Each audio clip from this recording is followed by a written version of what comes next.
Everybody,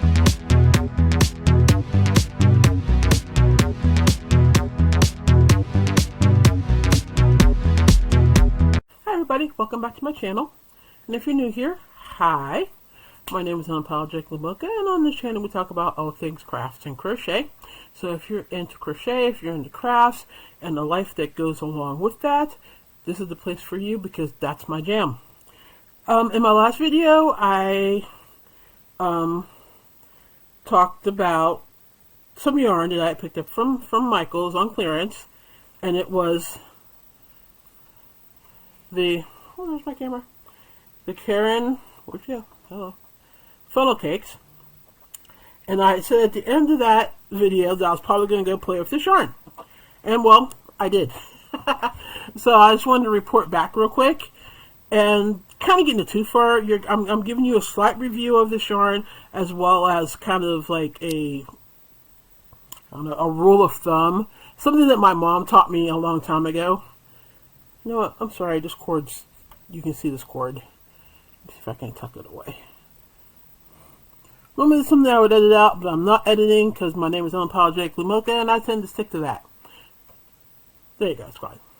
So, my first experience with this was finding the center pole, which was a bit of a challenge, but not too bad. As you can see, I did find it. I did bang this a couple of times on my desk, and that loosened it up a bit, and it kind of made this, like, as you can see, it coned up a bit. Not a whole lot of yarn bars, it just kind of coned. And so, and as I've been using it, it's getting a little, the cone's getting a little less. I wish you could see me. See, it's getting less and less, and it's pulling fine. So there's that. And same thing with this one. But if you'll notice, the center pole was on the bottom. So that's why the label's upside down. I don't know if yours are going to work that way, but that's how mine worked out. So, crocheting with it has been interesting. It's kind of a, I don't know if you would consider this a boucle or not. But it's got a very, it's not even a twist. So yeah, I would consider this a boucle.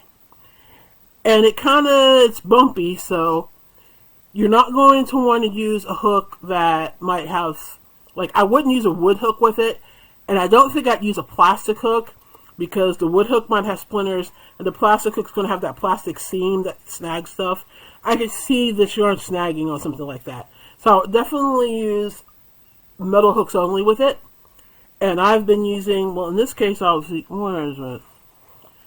I was using, I'm going to show you this one. This is the one, just a metal hook. This is my Addy Maxi Swing. And it does work better with a 5 than what I would normally use, which is a 5.5 millimeter. So yeah, so a 5 millimeter metal hook is what I would use with this yarn.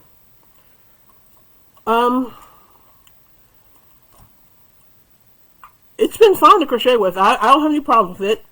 I'm liking it. I definitely can see, I have a project in mind for it. And as I was figuring that out, I came up with what I would just mention earlier about something that was a rule of thumb with my mom's. And it's basically a busy yarn needs a simple stitch. A simple yarn can use a busy stitch. And here's some examples. I worked up this granny square. This is a corner-to-corner granny with this yarn. And I'm not crazy about it.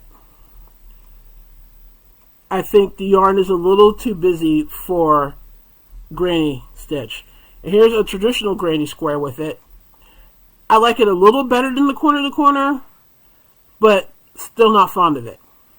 However, when I did just some regular double crochets and half doubles, that's great. I love how that's marbling and the way it looks. So with this yarn, I would definitely keep the stitches simple. Don't get crazy. Spacing out, a pattern with spaced out stitches takes away from the yarn. And this is my opinion. So, as you can see, here's some double crochets with it. There's some more double crochets. And then I even prefer half double crochet over the double crochet with this yarn. So yeah, whatever it is I make with it, it's definitely probably going to be half double crochet. I bet single crochet will look even better, but those of you that know me know there's no chance ever that I'm going to voluntarily make a project out of all single crochet. But this I like. Now, with this yarn, I went ahead and I made the granny squares again. Here's the corner to corner. As you can see, you can see the stitches. You can see the texture of the stitches, if my camera will cooperate. I like this much better. Here's the traditional granny one. I definitely prefer the traditional granny in the plain over the traditional granny in the variegated. So, anyway, I just thought that was a really good example for like what my mom used to say about how a busy yarn needs a simple stitch and a simple yarn can use a busy stitch or a complex stitch. So really that's all I wanted to say. I want to jump on here and talk about that. If you've got this hiding in your shelf somewhere and you haven't pulled it out yet, go ahead and bust it out and use it for a project. It's great. Michael still has some. My Michael still has some on clearance in various different colors. I actually may go back and get some more. So check your Michaels out and see if they have it. Like I said, it's on sale from $11.99 down to clearance for $3 a cake, and at 425 yards per cake, for $12, you've got some decent yardage there. So if you're feeling froggy, go ahead and give it a try. And with that, I'm going to go. If this was helpful to you, go ahead and give my video a thumbs up. I had to think about that for a minute. And if you haven't already subscribed and you think you'd like more of my content, go ahead and hit that subscribe button. And don't forget to hit the bell icon so you'll know the next time I upload a video. And don't forget, I go live every Wednesday at 8:15 Eastern Time. And we talk about yarn and crochet and life and whatever else happens to come up. We're a fun little group. Come join us. Editing Kim jumping in here for a second. Kim, Mocha, you know who I am. Anyway, don't forget, I am also going to be on Yarniversity's panel on Sunday, noon Eastern Time, with J Hook Crochet, aka Reggie, Affordably Crafty, aka Kim, and Kath's Eye Catchers, aka Kath. Got your name right that time, Kath. Go me. And we're going to talk about hooks and things that have to do with hooks. Just wanted to add that because, well, it's going to be fun and I don't want you to miss it. Back to the video. And with that, I'm going to go back to playing with my yarn. And thanks for being here. I appreciate you. And I will see you in my next video. Bye.